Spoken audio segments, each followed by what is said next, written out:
Welcome to The Grant, the EU funding podcast.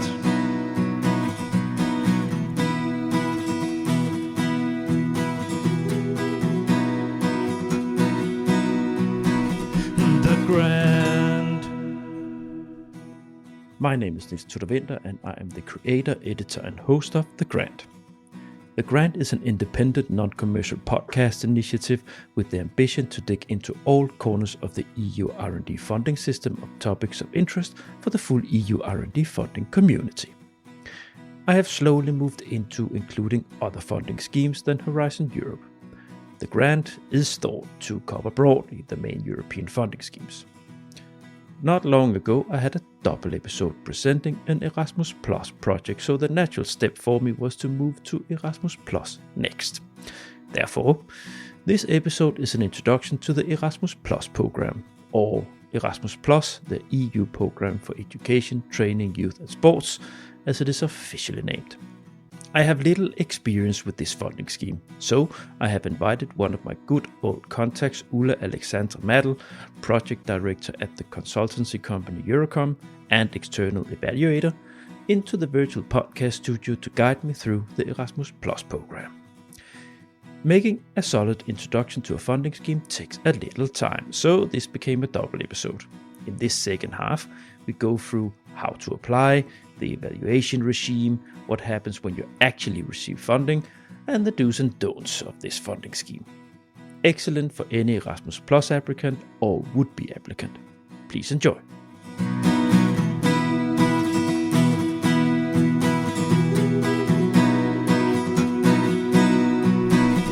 The Grant. Let's have a look at the how to apply. And I think what I put here in the rundown, it's proposal types. Do you have different kinds of proposals types like you have in Horizon Europe? I don't know proposal types. I mean, I think the main difference we have is between centralized and decentralized proposals. Okay, yeah. That is the difference. On the one hand, both work through online systems. Mm-hmm. The difference is that, for example, for the K2 strategic partnerships, you apply either in the context of your national agency, like you can there are several sort of ways to access your application. Why am I saying this? Because for example, if you write a proposal but you're not coordinating it, you can still submit it as long as you have for example, the organizational ID. Yep. In that case, you just submit it through this the platform of the Erasmus and Solidarity Corps page, and you don't have to actually access it directly with the national agency. Okay. So you can do it through there. You pick your agency, and then everything goes into this online form. You type. You don't type it in there, but usually you write your proposal. You have the questions, and then you more or less copy paste it in there and hope that the characters are going to fit, because that's sometimes the challenge. Okay, because I noticed on the participants portal, you have the Erasmus calls there. But can you submit through the participants portal where you also have the Horizon calls? No, it's a different page. It's a Solidarity Corps page. Okay. Of course, it is. You log in as your organization. Yeah. Yes, but you have to be on a different page. Okay. So you have to. How is it? Does it work with uploading a PDF? No. So it's like live or what? Do you have boxes where you need to fit them in? Yeah. Oh no. I mean, the strategy is to go there, copy out all the questions, have it in a Word document, write your thing, and then copy paste it back into the platform. That is the rule for this one. Yeah. That's the horror. Horror, yes, that's the horror. Especially with the character limit, because they will cut the text off if it's too long, and then you have to make sure it's fine before you copy paste, because otherwise you will struggle. You know what? I'm so angry with these platforms. I'm so angry because it's made for administrators. It's not made for the users. No. It's easier for the administrators probably to get it in like this, but it's a horror for everybody who's using the system. It's the same in the live program. It's a cacophony to do this, because you know exactly why this is a big. One thing is that you need to have the characters. That's not an issue. What is an issue is in the proposal preparation process, when you need to submit. You fill in these boxes when you move towards the deadline, right? But then you have changes. No, and then you have technical problems also all the time. If we just leave the technical problems aside, so the updates of the text, so you have to having the overview of what you are changing and make sure that the change came into the right box when you sit and work in a Word document. It's horrible. I do not like these systems. No, I'm actually just dealing with it. I think it has changed again, the platform, and I'm not sure yet, but last year the boxes were in a way at least that you could see the whole text that you had entered, and I have the impression now that it's no longer the case. The boxes stay the same size, so you have to scroll around to find your text if you want to change something. So I think it's even worse now, but I'm not... I have to check. They should do this. They should do it themselves. Everybody who is developing these systems, they should they should submit a proposal themselves. Force them to submit a proposal themselves through these systems and see what they have created, what technical monsters they have created. Frankenstein monsters. No, that was a degradation. And that's the one system. So that is that's a decentralized one, and the centralized one is a different platform. Yeah. And that is with the download of a PDF, a document that you have to you have like a form, almost old style. With the questions where you type in all your answers. Usually you have a page limit rather than character limits, where you have to fit it into a page limit. Yeah. That's similar for other programs, similar. The form is like the same almost for Creative Europe, for Erasmus, for Maritime and Fisheries. They all look similar, these forms. And that's the part B, that you then have to upload again when you're done. And the part A is all the partner descriptions and so on, and that usually you enter into the platform. I don't understand why they cannot just do it like this with everything, because in Horizon, it's the same for Horizon Europe. You upload the document, and then it checks if the size of the document is correct. Because the Erasmus previously was different. I mean, the online platform, I don't know when exactly that started, but it was a while ago. Maybe 2016 or something like this. But before, it was a PDF that you filled in. It was an application form. It was quite simple. And then you actually submit it on the PDF, and it was sent off just automatically. Yeah. I felt that was so much easier. Like than filling in the you think so? You think so? I guess there might be a strategy behind saying we will filter away. We get too many applications. It's too easy. Let's make it difficult. Yeah, well, and every time there are changes, then there is a new platform, and then there are always technical issues. That when they introduced the new platform, they had to extend the deadline by 24 hours because first they extended it by 24 hours because of technical issues. And then they extended it by another week for technical issues. Yeah. And so these platforms never work when they're introduced. It's horrible, especially if you are a consultant writing something, because you have it's your work, right? You have been hired to do it, and then you get another week of it's exhaustive work because you don't just stop working. No. You continue working on the... No. Ulla. All right. So... that sort of the proposal types, right? So number of partners, typically? What are we talking here? 5, 10? Of course, it depends on what kind of project and the amount of funding. Yes, I think I already mentioned it. Mobilities, you can imagine. It's like groups of people usually going, or like individual students, also depending on the different mobilities. For the partnerships, the small ones, you start with 2. The bigger ones you start with 3.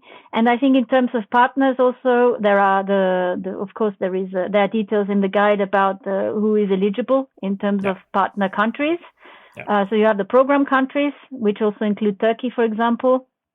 And then you have the associated countries. And so there are rules about who can participate.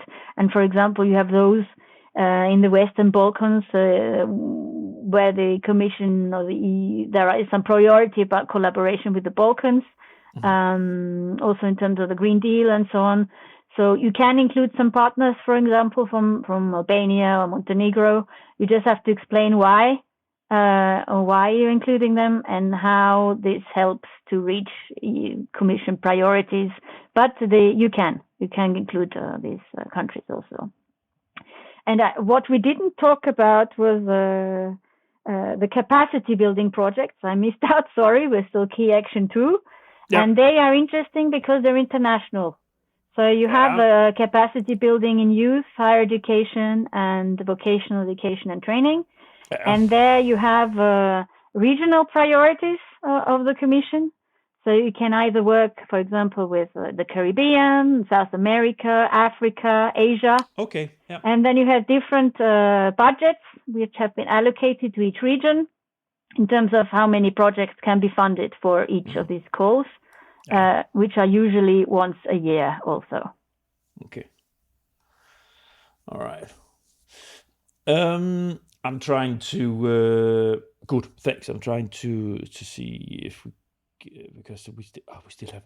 I knew it would be long because there's so many things to talk about.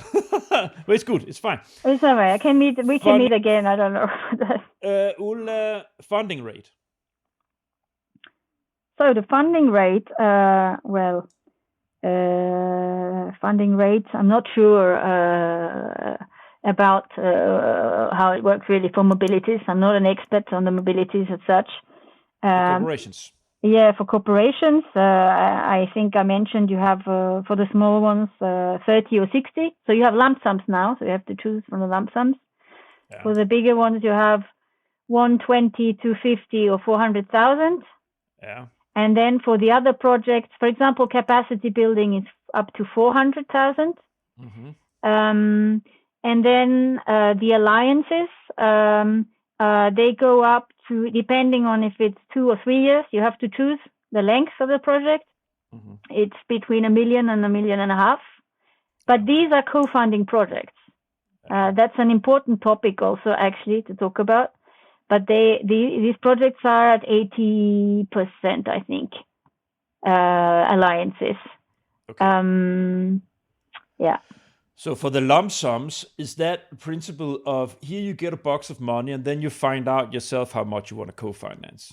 How does that work? Actually, the co-financing is something that has been always, it's always been mentioned in Erasmus.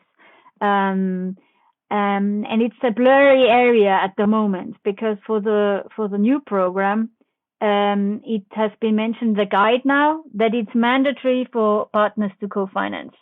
Yeah.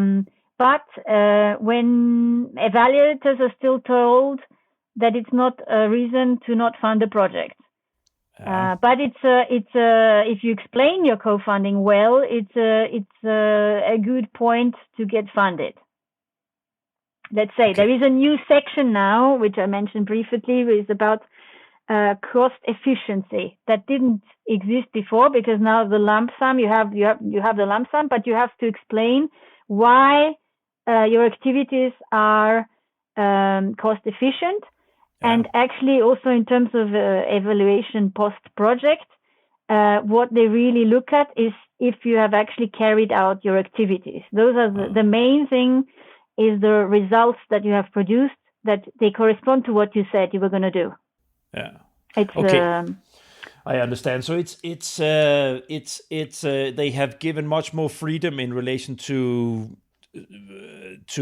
so it's not, there is no funding rate basically for them. So no, you have to choose a lump sum, but then you can say everybody gets 200 a day or everybody gets 150 a day. You have to just explain why you choose the rates you do. Yeah. But then, for example, I evaluated projects where they put some crazy, they wanted to hire people just specifically to work on it and all that. And that, of course, then, it's like, what, you want to create a post? So this was the project was just written to create a couple of posts for some organization. And so obviously these things don't go through. I mean, and you have to kind of know what you can do and what you can't do. It's a lot more flexibility, but actually it makes it also complicated because you have to be very careful. Rather than ticking all the boxes, you now have to be very careful about how you organize it, and there are a lot more things you have to think about. Yeah, interesting.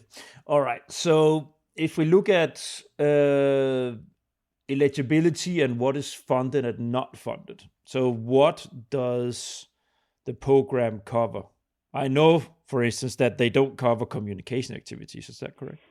Well, no longer the case. It used to be part of project management. Yeah. So that is also another change. That is true. It used to be, okay, if you add communication activities to a project, very often they were cut from the budget. Mm-hmm. It's no longer the case. So project management, they have moved back from, first it was called intellectual outputs, then it was called results, and now we've moved back to work packages as we had it in the lifelong learning program. No. So we're back to work packages now, and project management is by default the work package number 1. Yeah. And it does not have to include communication.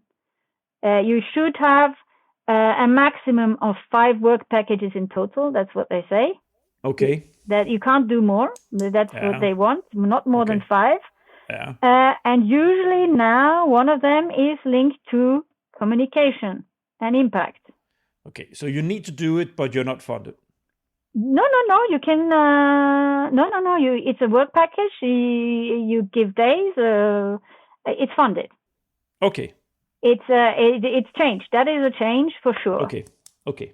Because the formation project I had in, it was not. So they had to do it, but they didn't get it. That must have been the previous program. They just finished the program. Yeah. So that was the previous program. So that was still the old system. Okay, so that's good. So are there anything? So of course, everything in developing. If we just take the example of a project of developing a course or something like this, so the activities you mentioned earlier, you gather information, develop a curricula, you make maybe a pilot of a program, you have the trainers training the trainers, sort of part of the work. So everything here, that's covered, right? Yes. The project management. Yes. Sometimes, what's not covered? Is there anything specific that's not funded? Well, you can't fund equipment, things like that. Okay. Depending on, like for the strategic partnerships, you're not going to you're not going to subcontract a lot.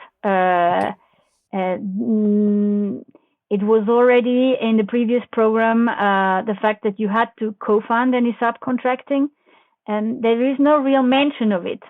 So I guess you can, but actually evaluators I have not really seen it though. Evaluators really prefer for things to be carried out in-house for these projects, for the strategic corporations. Mm. When you move into something like an alliance, yes, you have subcontracting. But you don't usually, you try to avoid it in cooperation partnerships. They don't really like it. They prefer to, their argument is that you have to choose your partners wisely to be able to carry out your project as it is. Mm-hmm. and you want to have reasonable costs for certain things like websites and stuff like that. And Sure. if you do it in-house and you have a partner who can do it, it's easier because you just allocate days rather than a budget. It's the same as in other parts of the funding world here in EU, right? So, yeah,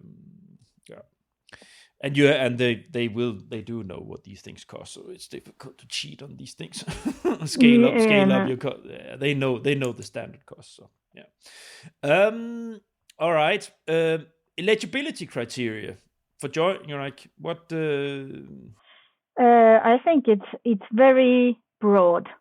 Yeah, it's very broad. You need to have a legal entity, basically. That's almost the criterion, I would say. VAT number. I would say, and you need to have the financial capacity, depending on the role you have in the project. Yeah. They will do the check.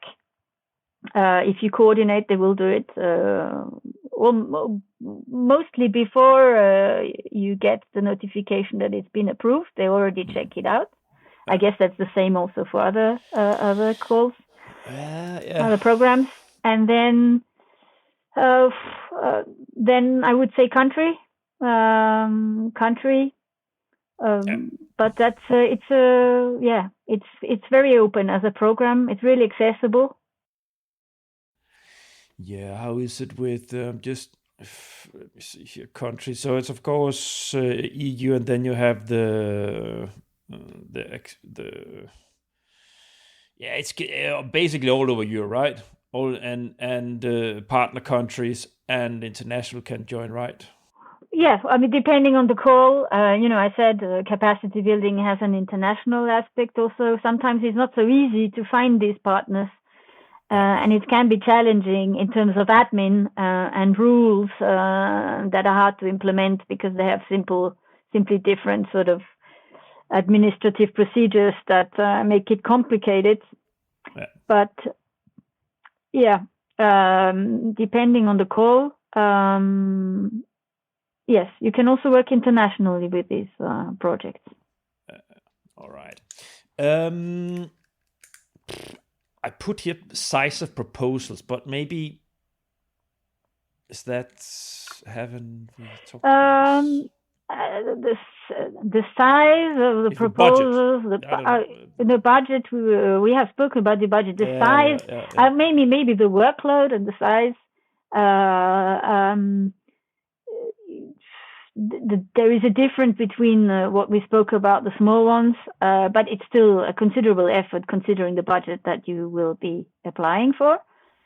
The strategic partnerships, the applications end up having about around 100 pages, something like this. But that's because then the actual application is generated in the system. So you enter everything into this platform, and then you click on the PDF button, and then you get your thing. And that's usually the amount of pages that you would get in this proposal. For actual pages, I think for the if I keep referring to Horizon because that's what I know best. So that's you would have proposals now down to 35 pages, but the full document. Is 150 pages. Because you have all the partner information, you have all kinds of extras there. So the actual proposal itself, So alliances, and it was reduced. It was 120 pages 2 years ago, and last year it was 70.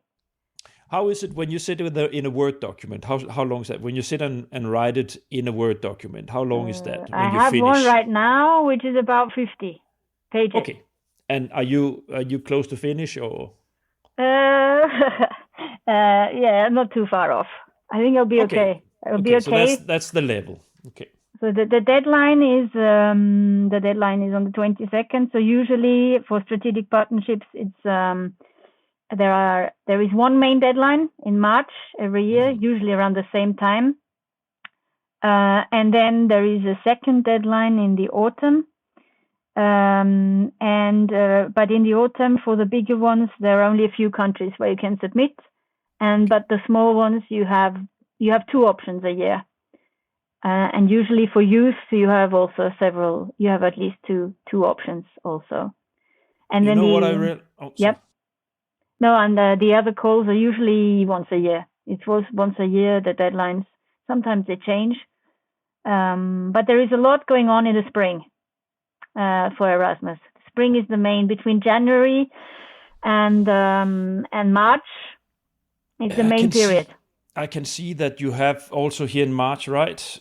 22nd or something like this. Yeah, that's what I said. That's my deadline.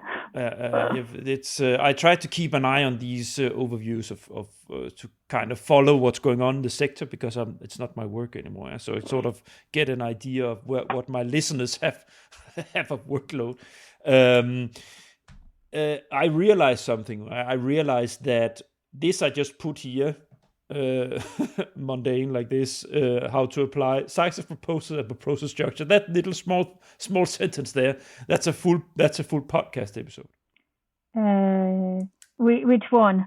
The size of proposal. How do you make a proposal for Erasmus? That's a proposal. That's a whole podcast, at least one. Yeah.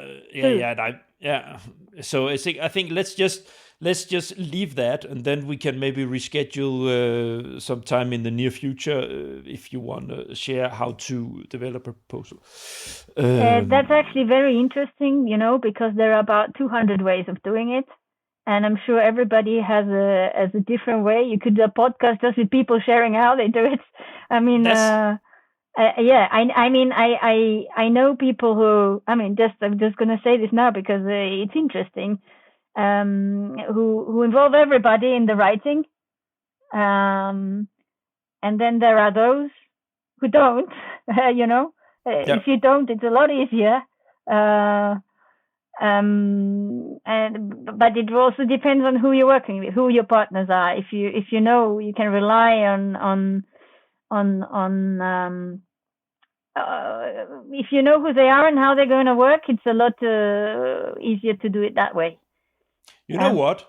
I can actually do a panel, because I have other in my network that doing Erasmus. Maybe we can do with you and another guest. Where we have a talk about developing proposals for what does the template look like? What are I will look into that. No, that's. I think there is a lot to talk about there. Yeah. Let's just let's park that there. We already moved. So evaluation. So when you submit, so you're an evaluator yourself, and you mentioned a couple of times you've been circling around what it is for an evaluator when you look at things. So is there anything about the evaluation regime you want to share with the listeners? I think it's probably similar to all the programs. Usually for the decentralized projects, it takes about 4 months. I would say, before you get an answer, but it really is funny because some agencies are very efficient and others are like, they take 3 months longer. But when some publish the results, the others haven't even hired the evaluators to do the work. So, there is an issue also with. So when you submit an Erasmus project, you can choose when you want to start for the strategic partnerships. Yeah. You can choose to start between September and December. Okay. And so the thing is that if you, for example, as I've done it last year, I chose October, but then the result was out a day before the project officially started, which means, of course, the project was delayed. Mm-hmm. But at the same time, the agency still doesn't want to extend it or anything. It's you lose the time that you have lost, basically. So before the grant agreement is signed, another 2 or 3 months have passed, and then you're 3 months behind, basically, when you start. So the idea is it's better to schedule it later, to not lose time. I would say it's a better idea. Good tip. So the evaluation, if it's one of the centralized calls, versus decentralized calls? Is it the same evaluation regime? Who's evaluating and how does that work? Well, I guess you always have two evaluators generally. There is a consolidation. If the evaluators are too far apart, for the decentralized, I know for sure that is 30 points. Or one of them has failed it and the other one has not. Then also, either you're 30 points apart or one fails and the other one doesn't fail it. Then you have a third reader. And the third reader is reading with the person who was and then the third reader, is consolidating with the person who's closer to in his evaluation. Okay. And then the final sort of result is discussed with the national agency, usually in another talk. And so the sort of a consolidator then has to justify the points and the selection, and sort of it's a bit of a sort of interview with the agency as to why they came to the result and the discussion about, and the agency then still has some room for intervention, I guess. Okay. That should be pretty clear.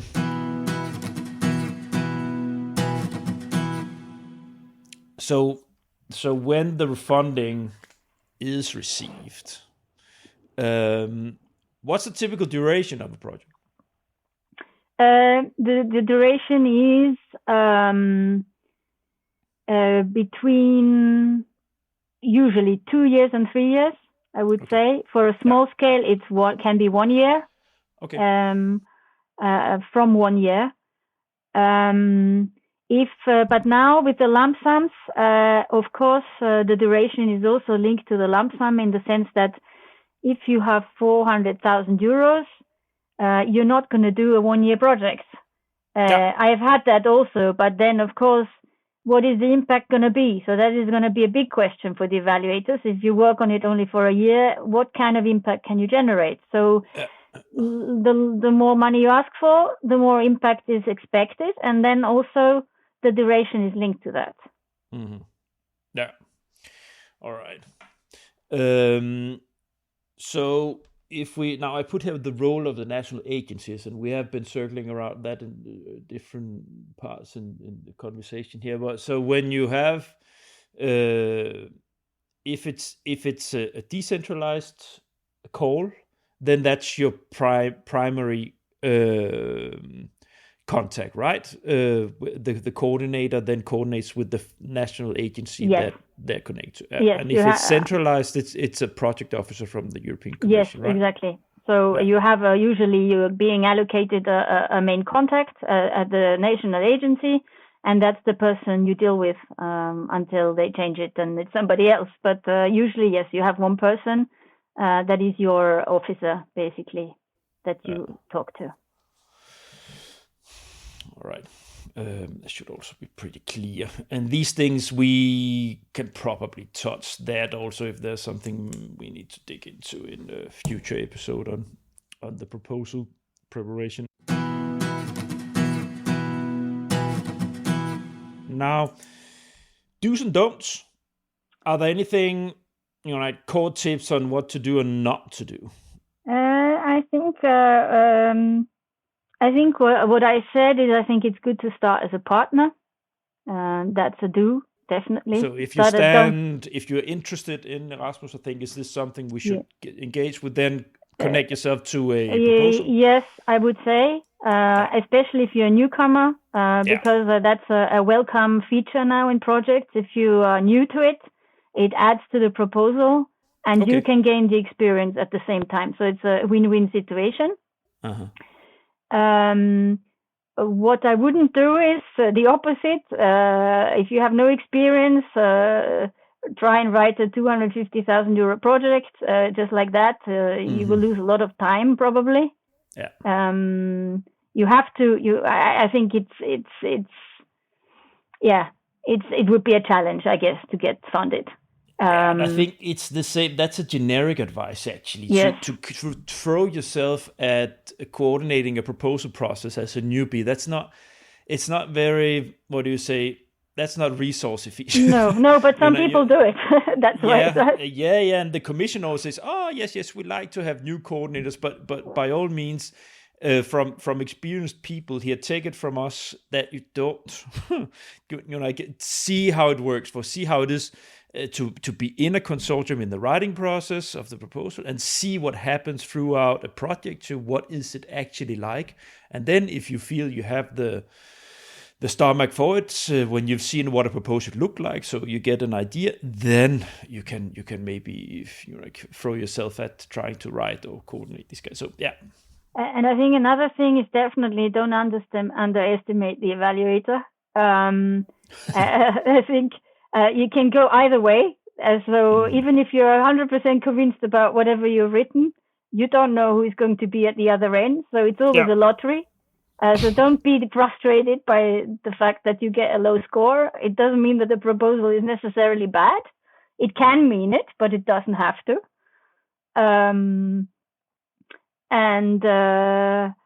I think a big mistake that I see a lot is that people don't explain things. I mean, they know everything. If you write something, you know everything about the topic, but that doesn't mean that the person on the other end does. So you have to be clear about things. Pedagogic. I mean, don't leave out the bits that they need to understand what you are talking about, Write things out. Yes. Say it as it is. Yeah. Don't get lost in internal lingo, and make sure that as an outsider, that's also a tip that I often get from my guests. Get an outsider to read it. No matter, we all know how it is writing proposals. The one who have been doing this, that how on earth do I find time for someone external to read my proposal? But try to have at least someone looking at the core parts of the proposal that has not necessarily any. It's best if it's no background information, but at least someone, if not, that if it's a colleague or something like this that doesn't really know much of what you have been writing, just to have a second, some clear eyes on what you want to explain. Because in the end of the day, all proposals at the square root is about explaining how you want to solve a problem, how you want to make a contribution to making things better within a certain area, and that can have many. You can explain that in many different ways, but at least it should be clear to the evaluator what you want to do. Then it can be a good idea, a bad idea. Another tip is to actually read the question, because a lot of people don't actually answer the question. They write all sorts of things, but not what is supposed to be written. So. That is a very simple tip, to read the question first and actually be very precise in answering exactly that question. Yeah. Calibrate with the cold text. It's another one, yes. Yeah, it's because it's honestly the day-to-day work I have here, my daytime work that pays my salary. It's non-EU proposal related, but we do work in some projects, nationally funded or regionally funded, and there it's common that to see that the collaboration partners we have, that they don't actually read the conditions of applying for. So, it's a common thing that people, they think first what they want money for, and then they see that there's a call, and then they write based on that without really digging into conditions, and then you are wrong off from the beginning, and then don't do that. No.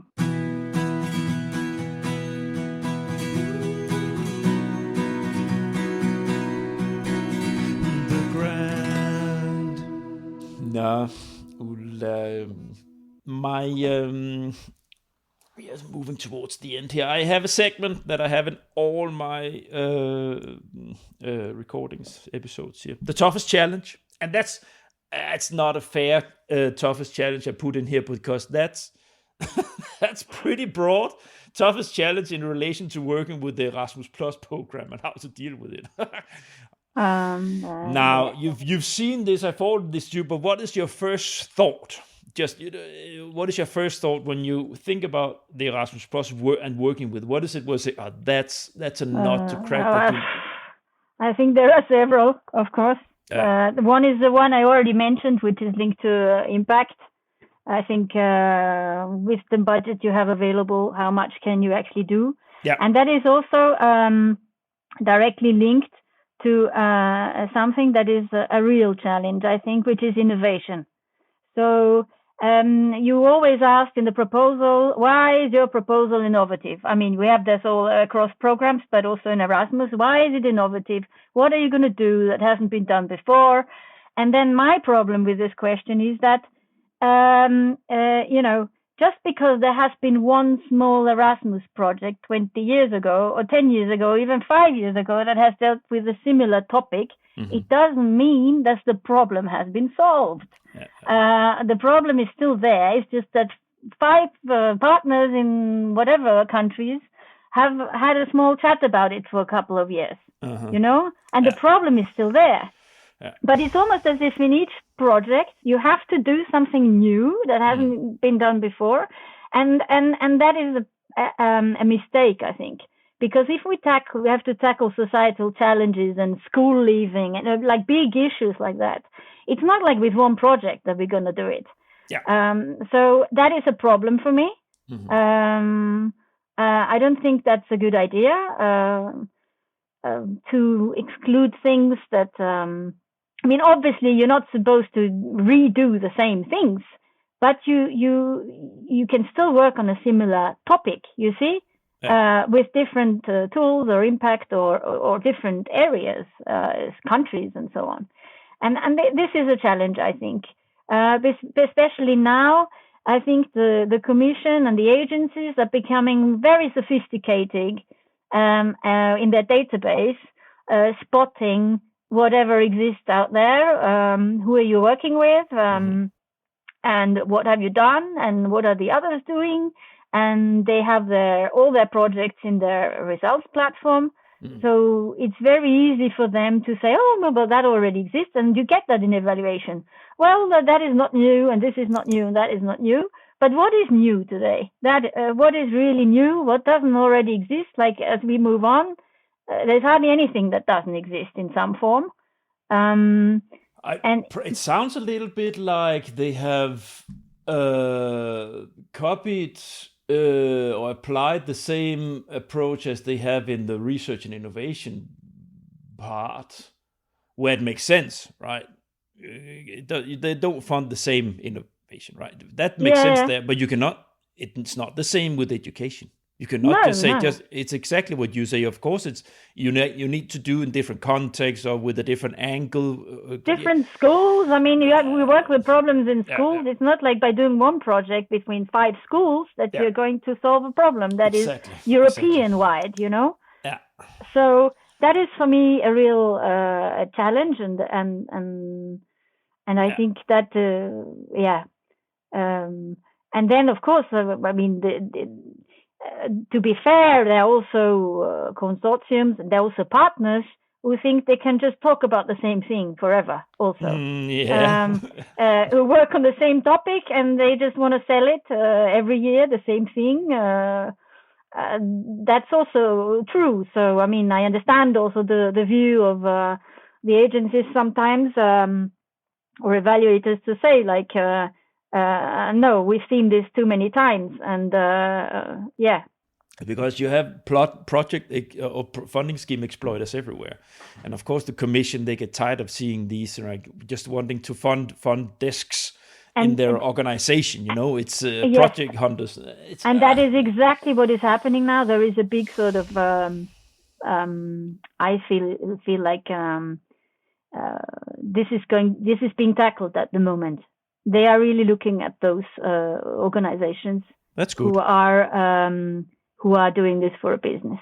Yeah, that's good because it destroys it for everybody else. That's the truth. So, yeah. No. One more thing. Anything else? Yeah. Yes, I think one more challenge for me, which I am thinking about a lot, is the challenge mobility versus sustainability. Because Erasmus is a lot about mobility, about cultural exchange, about, there was always this bad rumor about people just traveling around for projects and going to nice places and choosing nice locations and so on. Well, I'm sure that is partially somewhere true, but also at the same time, it's a fundamental element of what the European idea is about, is to explore, especially when it comes to mobilities of youth and young people and so on. But we have now this big issue with sustainability, especially because transport and travel contributes to the biggest part of emissions. And we have a Green Deal, and everything has to be sustainable. The project activities have to be sustainable. You have to explain it also in the project why you're sustainable. But still, you have to reduce your mobility as a part of a project. They like to see it now that you move around less. Yeah. You're greener. But at the same time, we want, to promote the European idea, and we want to have this collaboration. It's all about collaboration. But does it really work if it's only online? And so that, for me, that's also a big challenge. Like, I think mobility is essential, but we have to somehow deal with this issue of reducing it. Yeah. It's walking the talk, so to say, right? So things that the Commission, the what they preach, also, like, if they have, then they should deal with that sort of in one way or the other, right? So if you have a mobility program, then we should push for train travel instead of, I don't know, flying or something like this. There's something like this, right? I don't know. Yeah. So yeah, that's what I was thinking about. No, Ulla. We have come to an end with this program, and it is this is a double episode. So you will be on air for 2 Mondays in a row in the near future with this podcast. It's nice. Okay. And we will try to arrange ourselves to dig into preparing proposal for Erasmus, and I will check. I have some possibilities there. We'll look into that. Thanks, listeners, for listening, dear listeners, for listening to the end. I hope you find this interesting. Now we have a little bit here in the grant on Erasmus, and we will continue digging into that as I move on. I hope that's good and added value for all of you Erasmus people out there that would have an interest in this program or sitting and working with it right now. Remember to check my website, thegrant.eu. Pass by, subscribe for the email list for the podcast. It is the best way for me to grow my podcast. So as I always mention, if you have sympathy for what I'm doing, the best way to support me is by subscribing to that email list.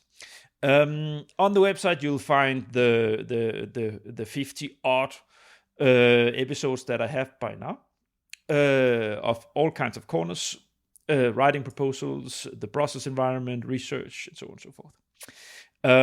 Also there you'll find the hub, where I try to gather links to the resources, the basic resources like the participants portal, the brokerage, event sites, you have some webinars there from the Commission, and so on and so forth. That's that. Ulla, thanks again for dropping by the virtual podcast. Thank you. Pleasure. Thank you. Yeah. And we will stay in touch to move on further with this. And for everybody out there, thank you for listening again, and see you next time. Bye.